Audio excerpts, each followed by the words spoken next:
when we are talking about students, like they are always a bit confused.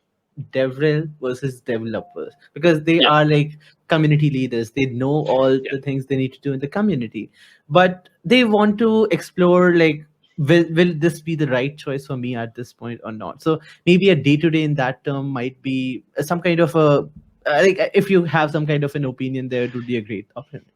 yeah. Yeah. So as developer relations, when I was day to day might be um, might be using an HTTP client to interact with an API, so something like Postman, to call some different endpoints so that you can test some behaviors for a new feature on a public API that's going to launch soon, and you're writing an article on that or some sort of resource for people to consume. So you might be writing that, you might be editing that, you might be reaching out to people on internal tools to talk about that or to talk about a behavior that's weird on that you need to see change. So you're trying to drive forward kind of these public facing resources for people to consume. And then when made the jump over to being a developer, instead of publishing, anything that's public facing, you're instead trying to help your team build new features, build new internal Mhm. tooling, something like that. So instead you have, well, in my case, a larger team than I did, but a smaller Mhm. team with a manager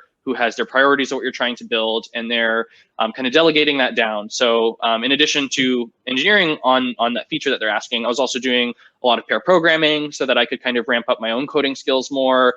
I was, then attending stand-ups and discussing my own code with my team and my manager, and really Mhm. trying to lean into that piece of it so I could grow my technical skill and be able to contribute to the team more quickly.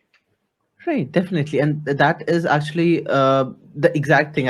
If I talk about when people ask me about developer versus developer relations, more of the outwardness of developer relation goes back when you are joining Yeah. as a developer again, and it's just that like you need to communicate a lot while being a developer advocate, and less with the internal team directly. When you're talking about the feedback, it's like a monthly or a bi-weekly some kind of a process, but here when you're directly integrated into a developer team, like you are doing all the things to actually empower the developer team every day, right?